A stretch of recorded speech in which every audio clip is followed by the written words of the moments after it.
esmeroso com a minha aluna. Ela é uma menina muito estudiosa. Me surpreendeu sempre.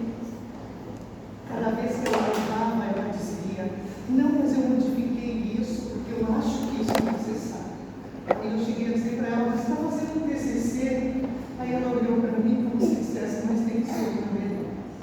Então, fique bem e faça a sua apresentação. Muito obrigada. Tem um local de conjunto para aqui? Eu tenho. Antes de começar, um pouco rápido, tá? Então não se assustem se eu começar a falar rápido ou acabar me empolgando um pouco. Porque eu começo a falar, não paro mais. Mas pode falar. Tá? Hoje é teu dia de falar.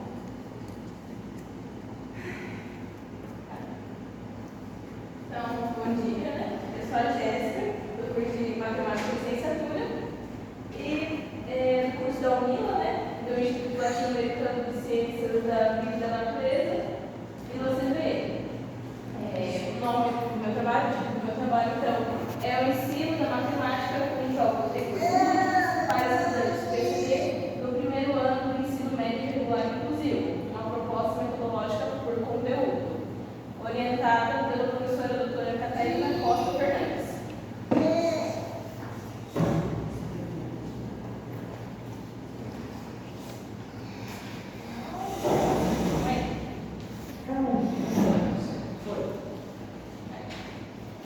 Então, para dar início, né, com a ajuda de diversos autores da educação matemática e da educação inclusiva, esse trabalho aborda sobre a utilização de jogos e recursos lúdicos como metodologia de ensino e aprendizagem da matemática, dando enfoque ali na educação inclusiva com os alunos PCD em sala de aula.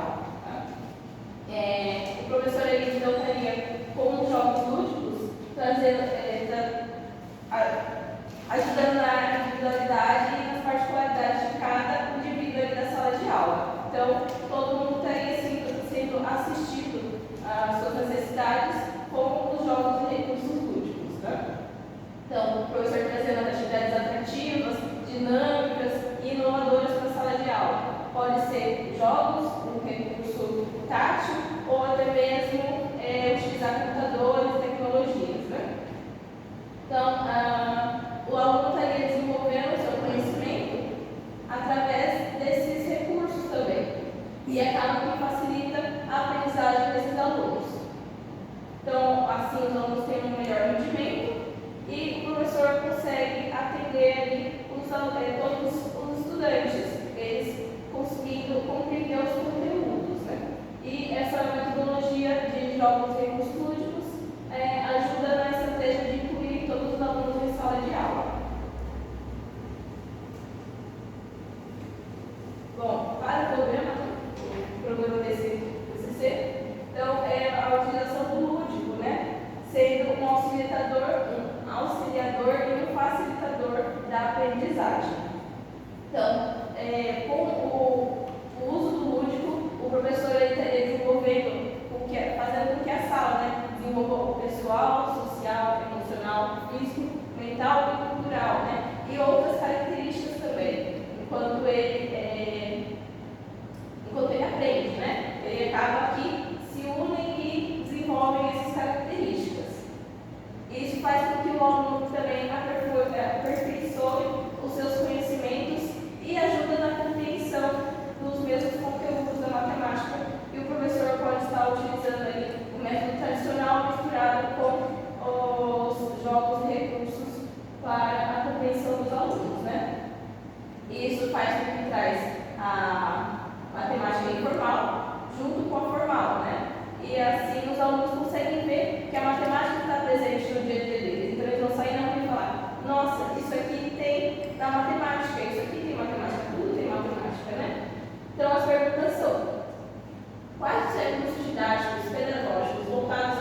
Aqui, quando a gente fala de ensino médio, a gente não se remete ao primeiro ano.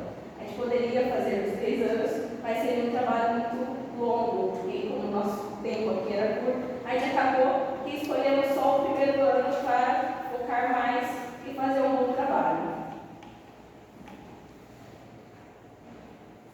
Bom, dos objetivos gerais específicos, a gente reduziu então para um ciclo de quatro coisas, né? Investigar quais são os jogos lúdicos, né? Que estão ali presentes em publicações. Fazer um levantamento desses jogos e recursos, porque muitas vezes os professores fazem alguma coisa, mas não publicaram ou não foi testado em sala de aula ainda também.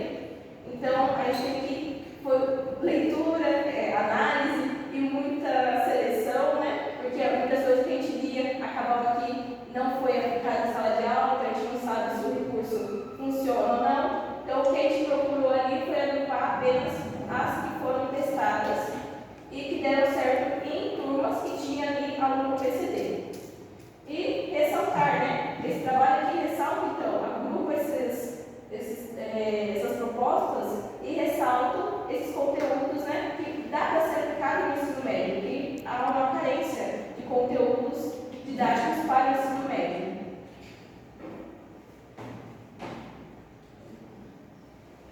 Um pouco do histórico, então.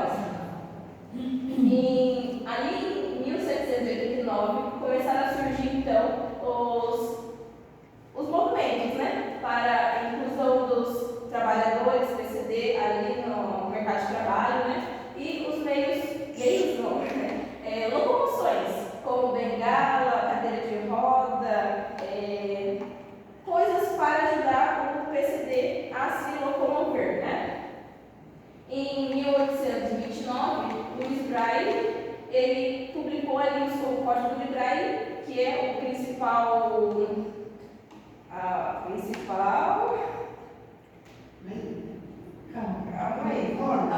forma de comunicação e escrita, né, em alto relevo sensorial, né, para as pessoas com deficiência visual. E também pode ser um meio de comunicação para as pessoas visuais também não cegas que querem aprender e se comunicar de uma forma de alto relevo, né? Ali no Brasil, então, em 1854, surgiu o Instituto dos Meninos Cegos, que hoje tem o nome de Instituto Benjamin Constant, que foi o primeiro instituto da educação especializada. E depois surgiu, em 1857, o Instituto de Meninos Surdos Mudos, que é o termo utilizado na época, tá? Surdos Mudos, que agora é o Instituto Nacional de Educação dos Surdos. Tá? Esses dois institutos foram marcos da educação especializada, para começar ali a educação das pessoas PCD. Bom, a Declaração de Salamanca, em uma conferência, que não foi no Brasil, foi um marco inicial para a educação inclusiva, não apenas no Brasil, mas em vários países do mundo. E essa educação inclusiva é a que queria que quer, né, que os alunos PCD estejam em sala de aula regular justamente com os demais alunos. E assim surgiu as políticas públicas para trazer ali a educação para todos, né? Que também está ali na nossa Constituição de 88 e nas próximas futuras constituições também, né? Que fala que a educação tem que ser de qualidade e para todos.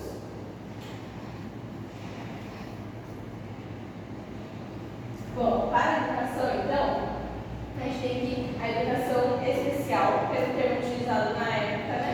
É a educação específica para pessoas específicas. Então, aqui é dos institutos, ONGs e a educação que junta apenas as pessoas PCDs em um único lugar. Então, tem um instituto como o Benjamin Constant, que é só para cegos, ou as ONGs, né, que é só para atendimento de pessoas com Down, e assim por diante. Então, são as especializadas.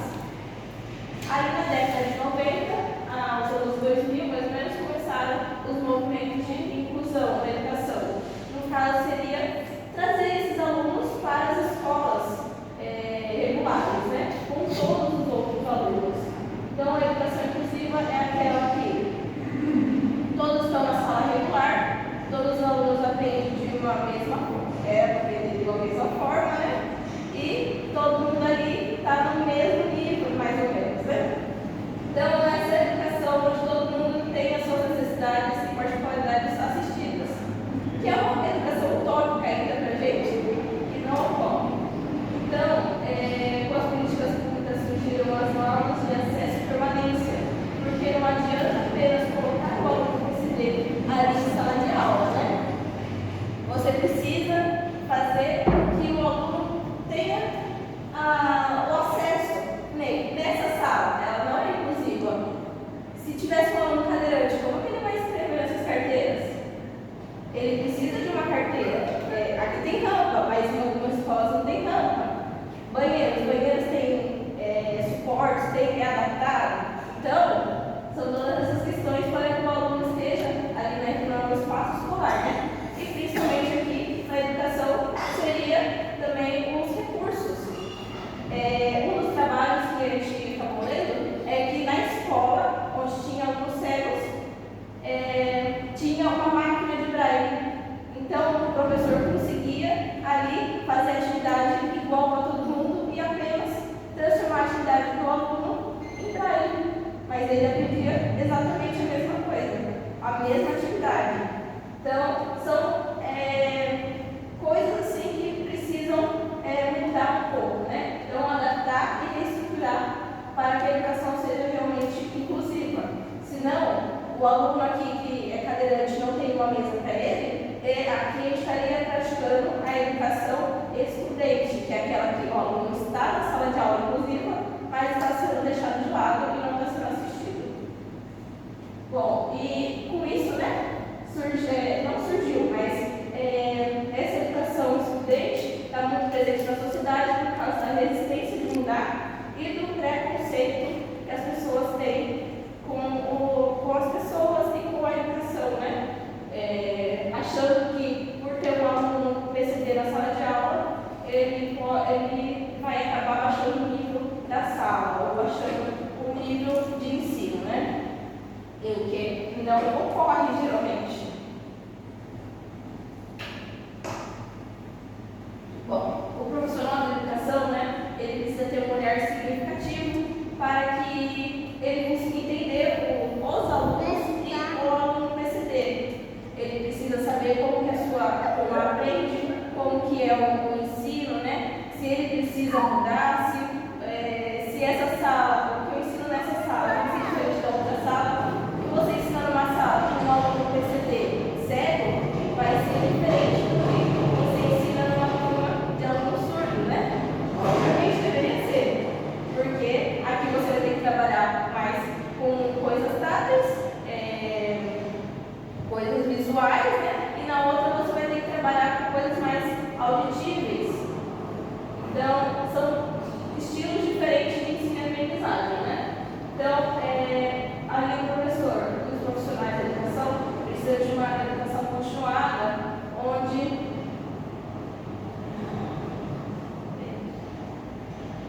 no ensino superior, né, ele acaba tendo um pouco dessa educação. Hoje, né, desde 2002, a gente tem a Libras no sistema educacional de pedagogia e licenciaturas, né? E por que apenas a Libras? Por que não pode ter o Braille também? Por que não pode ter educação para TEA, TDAH ou Down? Por que não ter essas outras especificidades? Isso aí, sem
Então, isso traz qualidade para as aulas, né?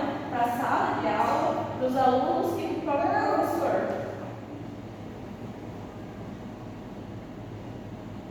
Bom, então, da metodologia, essa é uma pesquisa qualitativa que traz a pesquisa teórica e bibliográfica junto. A gente utiliza aqui diversos autores, né? Da educação matemática, da matemática, da educação de outras áreas. Então, é uma união de diversos autores e trabalhos ali, né? E esses materiais já elaborados estão em livros, revistas, artigos, blogs, tudo que foi ali pesquisado está publicado em algum lugar. Então, é um trabalho que foi muita leitura, muita seleção, né? Agrupar e ler e reler, porque muita coisa que a gente leu acabou não servindo, porque não foi testado, né? Então, parte ali da referência teórica é totalmente, parte não, tudo da referência teórica praticamente é de coisas que foram publicadas por alguém, um pesquisador, que foi testado ali em sala de aula ou em algum momento, né? E fazendo esse trabalho, a gente percebe ali a carência pelos materiais, né? E a dispersão deles. A gente encontra, assim, mas apenas um material. Aqui, a gente não encontra nenhum igual esse TCC, que junta todos os conteúdos do ensino, de algum ensino, do ensino fundamental, do ensino médio, do ensino, de um específico, tipo, de um ano específico, né? A gente não encontra. O que a gente encontra uma sequência pedagógica e não um conteúdo do ensino. Então vamos lá para os conteúdos, né? Em intervalos reais, seria que os alunos precisam interpretar e representar intervalos numéricos, né? E com a atividade, os alunos tinham que trazer vários caixas de produtos, né? Essas coisas. E aí ver qual que é a temperatura que esses produtos têm que ficar. Então, assim eles têm que fazer uma tabela, uma grade de números, né? Um intervalo real, para poder ver ali e fazer contas com essa tabela. Bom, aqui a gente tem uma tabela sensorial, onde aqui são palitos e aqui são diversos tipos de papéis. Então aqui tem papel celofane, tem lixa de parede, tem algodão, e ali o aluno consegue, todos os alunos conseguem ali sentir, né? Eles podem estar vendados como uma próxima atividade, então todos eles conseguem sentir ali pelo tato, né? E identificar quais são os intervalos. Aí o professor vai fazer operações, né, com eles,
sinal positivo ou negativo de acordo com a probabilidade, para cima ou para baixo, né? E aí depois fazer a anotação dos gráficos igual o aluno deficiente visual estava fazendo, né? O aluno PCD. Bom, para a equação, então, seria compreender as equações, né? O aluno precisa compreender as equações e identificar a diferença entre a equação. No caso, a equação ela tem o sinal de igual e a equação tem o sinal de menor ou maior, né?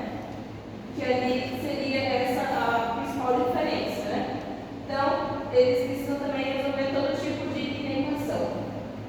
Nesse daqui é um dominó de inequações. E ao final desse jogo, o professor pede o feedback dos alunos, né? Então, essa pessoa escreveu, né? Esse jogo me ajudou a aprender facilmente. Achei muito divertido, pois me ajudou em uma matéria que eu achava desinteressante. Acho que deveriam ter mais pessoas que trabalham com esses tipos de jogos, pois ajudou muito a aprender essa matéria. No caso, essa matéria, né? Mas também pode usar em outros conteúdos, né? Que vai ajudar. Então, esse aqui é um tipo, o dominó em si, né? Que aqui, de um lado, tem a matemática informal e do outro lado, a matemática formal. E aí você tem que pegar esse e colocar do lado, né? O dominó. Aqui eu separei só algumas cartas para conseguir mostrar, né? Uma coisa que o professor poderia fazer aqui é colocar uma cor tipo amarela, só para as informais, e uma cor azul, só para as inequações, né? Bom, as funções exponenciais e equações exponenciais, aqui o professor utiliza um jogo de quiz, que no caso leva o aluno ali para o computador para ele praticar ali. No caso, ele pode levar para a sala de computadores, ou utilizar os celulares, tablets, ou até mesmo o projetor na sala de aula. E aí os alunos escolhem ali qual que é a operação correta, né? Então, o professor ali disse que a atividade foi muito participativa, todos os alunos participaram, e quando acabou a atividade, eles queriam mais, eles não queriam que terminasse, né? Então, ele viu que teve um desempenho realmente satisfatório e a compreensão dos conteúdos.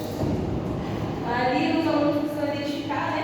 Assim como a outra, identificar o crescimento, decrescimento, representações, né? Tipos de representações. Aqui os alunos lançaram os computadores e o TC tem todas as perguntas que são feitas, né? Se a função é constante, crescente, se é verdadeiro ou falso, né? Então, a utilização das tecnologias em sala de aula. De logaritmo e de equações logarítmicas, então precisa conhecer os conceitos e as propriedades do log, né? E das resoluções dele. Aqui é um jogo de dominó de 4 lados e ajudou no cálculo mental dos alunos e também no cálculo algébrico, onde eles escreviam no caderno ali as contas para saber mais rápido qual que seria a carta que ele precisa usar ali para poder juntar com o outro lado. Então, eles tiveram facilidade para operar os logaritmos exponenciais e acabaram que alguns times fizeram com que tenha tempo. Então, ao invés de deixar o aluno livremente ele escolher a carta que ele quer, os alunos mesmo colocavam tempo para passar para o próximo aluno depois de 2 minutos se ele não respondesse, né? Essa aqui é a atividade, e aí eles podiam fazer na mesa ou no chão, no caso, que alguns alunos fizeram. Aqui não dá para enxergar muito bem, mas são divididos em 4 lados, né? Para PA, é um jogo que ajuda a compreender as formas e como faz as operações, né? O nome do jogo é